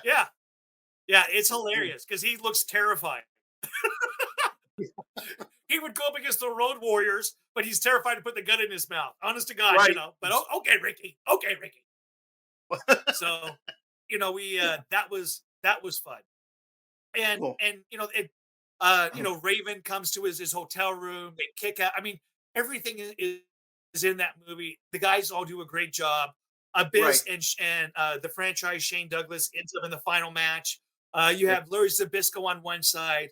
You got the $1 Million Man on the other side, Ted DiBiase, rooting for each other, rooting against each other in this epic battle. The Abyss ends up dying in the end of the movie. The last scene before my character gets arrested is Al Snow being confronted by this kid who hands him this thing for his autograph, and Al says, "Hey, what do you want to be when you grow up?" And the kid says, "I want to be an ultimate deathmatch wrestler or ultimate deathmatch fighter." And it leaves Al with that look on his face of anguish. Right. Yeah, I'm tremendous. But I was a big wrestling fan growing up. What do you do? That's those cool, movies. too. As of right now, those grossed over $17 million. The people who owns those films right now, those are the only films I've ever sold. Because I don't believe in getting rid of my kids. Basically, that's what it feels like when I sell a film. And nowadays, I can do what most distributors do. Nothing stops me now from, because I've done so much. That stops me from putting something on Netflix or putting something on Amazon, which you'll find a lot of my projects. I mean, nothing stops me. I'm very comfortable in my skin. I've been doing this a long time. I tell people I know almost everybody, and half of them likes me and the other half hates me. So I'm doing something right. Cool, and you've been doing it for a while. So yeah, obviously, you're still in the game. So that's all that matters. Yeah, still here all these years doing fun projects and still trying to be creatively original. Not not sticking with wrestling movies. Trying to always do something new. If you look on my YouTube, you'll find, so much. I work with a lot of young talent, never done acting before, and I find that that's a lot of fun for me. I am an acting geek. I love what I do. I'm passionate. I'm still passionate about what I do. And at the end of the day, there's nothing I wouldn't do to be back on stage, even at Rose's in Spokane and with the bikers, doing the act again, because it's I feel like I'm built for that. I love that. I love performing. I love the creative side of it. I wish the money was better, but we would all say that. Everybody who works in this industry would say that. Except maybe Johnny Depp, because that guy literally reigned. Right. So cool, man. So let me ask you this: so if people want to see some of your work or get to learn more about you, where would they find you at? What social media and what type of reach do you have? Yeah, Amazon has a lot of our work on it. In my name, we have a movie up there with Mike Ferguson, Devil Snare. Excuse me, Devil Snare. This movie that actually brought me back. That I wanted to do. It's a really twisted, really well acted B movie. Marco James is in it. Mike Markoff, like I said, Mike Ferguson is in it. A list of what I would consider independent actors that you will definitely be hearing from if you don't know the names already. Right. We shot this horror movie. It's fun. It's done in the late 80s, 90s style. Just a lot of fun. It's on Amazon. Please go check it out. Lure projects are on Amazon. Let's see. Vimo has carried all of it. If you put in Phoenix Rising Production in Vimo, you'll find the whole catalog. We've been really working hard, always coming up with new things. Currently, right now, we have Small Games, which is it's me going to different towns, having a great time, talking about my favorite places to eat, what to do there. Last week we were at the hydroplanes in Oak Harbor. Again, a lot of fun, interviews, lots of crazy, wacky things. Next week we have Scam Alert, that we're talking about camping gear and the online scams that it comes up to millions and millions of dollars. The following week, I am breaking probably this news story this year. And I know that probably says a lot with the Trump stuff and everything, but I literally have found something. It's called Hooker, and it's what's going on online sites with prostitutes and Johns. Okay. Oh, wow. And the biggest scam. They rake millions of dollars to cartel. And I'm going to expose it here in 2 weeks on Scam Alert. So, oh, wow. We got a lot going on. Along with that, we're always doing our little shorts, filmmaker, where you'll see, what was it? Just little stories. I have so many stories in my head. If I don't get them out, my head will explode. Please help support me.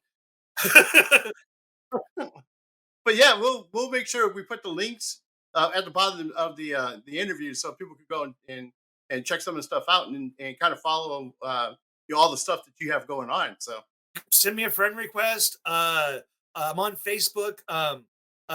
Please, if you're listeners, if you like this and if you like my zanity, if you want to see Ace, Ace right now is free on YouTube.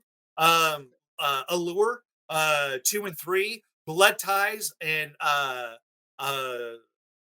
something else. I'm sorry, I don't remember, but those two are up on YouTube as well. Next week, I'm going to be running what we call a 24-hour free preview of the movies that we have coming out. Last Patriot will be part of it, but we also have Roman Papers. If you haven't seen Roman Papers, which is a fun, super quick, witty movie, is Jesus a hoax? And it's not really going into that subject, but it's about these people, the scholar tripping over obvious records saying that Jesus doesn't live, and the Vatican losing their shit over it. So, another fun movie. If you're just sitting around not doing anything, go to YouTube, go to my channel. There's music on there. Always doing something, always having fun. Cool. All right, man. Well, I wanted to thank you so much for being on the show, I'm man. sorry. I know there's only supposed to be a 15-minute interview. I don't know. There's only supposed to be a 15-minute interview. I think it lasted 2.5 hours. Oh God. I'm sorry. No, it was good, man. It was good. They told me 15 minutes, and I had a blast getting to know you, man. Yeah, I had a great time, man. And I was running late. It's. Yeah, that's not a problem, man.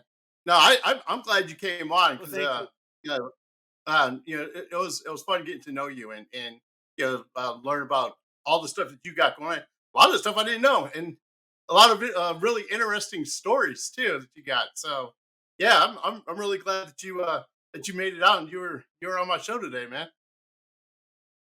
Well, I enjoy it a lot. Thank you for having me so much.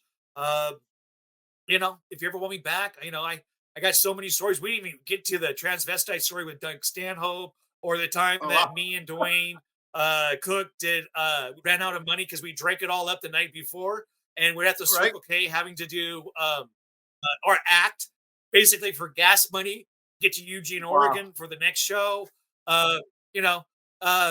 If you live, and I like to think that I've lived a little, I've got to had some really great experiences.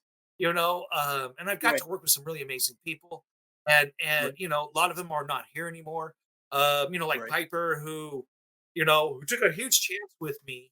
Here I am, some nobody who asked him what was Right. under his kilt. And I want you to know that joke makes it into the final cut of the act. And that's Oh, going to wow. come out this year too. We have put together several cuttings of the show, and Right. it's brilliant with a whole bunch of different stars in it. Playboy Buddy Rose does his last performance, I think, ever, Wow. with Piper. Yeah. Yeah, it's amazing. Uh, we have the dog collar match that we talk about. I mean, it's a lot of fun, and Piper had a great life. Um, Yeah. I'm just trying to, you know, live my life. When Right. you meet great people, you find that you live parallels with a lot of people Right. in a lot of ways. Right. That you'll find that a lot of people play music. Piper, played music.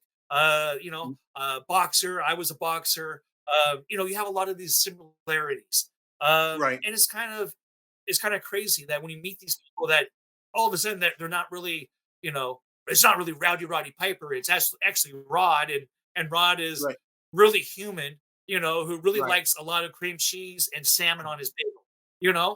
That's really the guy, Right. and if he doesn't get enough, he wants a bagel that's 9 inches, that's 9 inches tall.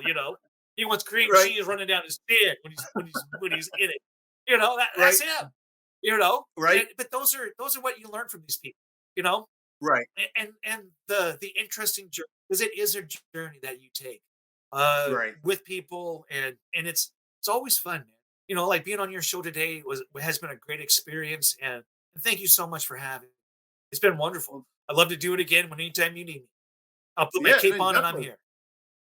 here. Cool. You'll leave All to go right, to man. here like me. Okay. Hey, thank you Well, so cool, much for man. having me, man. I really mean Yeah, it. thank Thank you. you.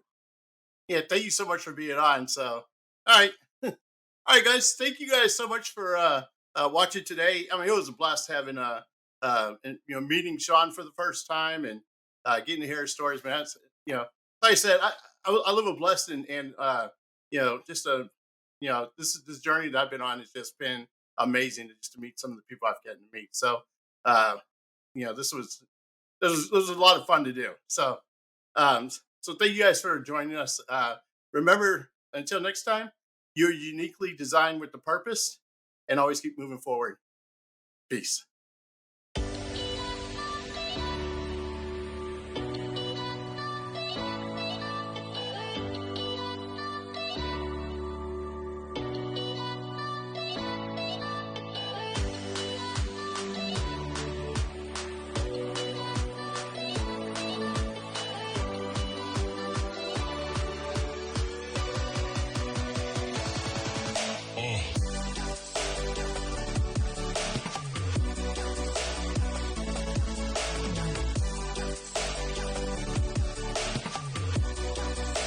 Cool. And I'm definitely going to get you, have you come back on the show. So I'm sure you got like a ton more stories to tell me. Oh yeah, we'll do a whole segment of just stories. I didn't even tell you about the time I almost killed Kevin Nash with a Oh, tripod. yeah. Yeah. Wow. Okay, real quick, Kevin. We're in Ultimate Deathmatch number 3. We're staying at the Mark Spencer. It's an old theater. It's an old building that is a hotel. And he literally has to duck his head to go under this doorway and deliver his line. He's with April Hunter, right? Right. So Right. 16 times in a row, he doesn't duck his head before he says his line. So he says the line, "Hey baby, that's going to be great," with his eyes being covered up. So you see this part of Kevin Nash and nothing else. Right. 16 times Right. I cut, 16 times I tell him, "Hey man, you got to duck your head." After the 16th time, I clear the room. I take the camera off the tripod, and he's laughing. And he goes, What you doing? I said, "Kevin, you're going to be the most famous man in the world tomorrow." He goes, Wow. "Why is that?" I said, "Because I'm going to beat you to death in my set." Called people Wow. back in. We did the shot, and it was done. When he was up for the role in Magic Mike, that producer called me, and I told he was worried about working with Kevin because Kevin has reputations as being a douchebag, and Mhm. Kevin has been a douchebag on set before. But like with me, I told him that story. I said I was gonna bash him in the head with a fucking tripod because And the guy starts laughing because he understands that, like you Right. did. You got to duck your Right. fucking head. Right. 7'2", you can't get this shot, Right. man. That's a Let's say horrible Kevin shot. Nash is a big guy. And say Kevin Nash is tall. He's like a really big guy. Yeah, 7'2", man. Yeah, So yeah. it was fun. It's but those are great stories. Afterwards, we go have a beer and everything's okay, and there's funnies, about people walking up to us.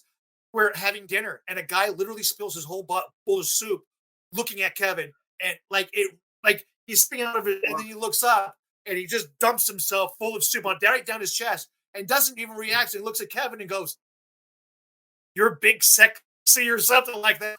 Right. I thought it was amazing. I laughed. Right. I thought it was the guy drinks himself with his soup and he's worried about big sexy. Funny. Wow. To me, that was just funny. Always interesting. Wow. Yeah. So I definitely got to have you come back on. You can share some more some more stories, man. So they're interesting, man. I Oh like yeah, we'll hearing do them. road So, stories.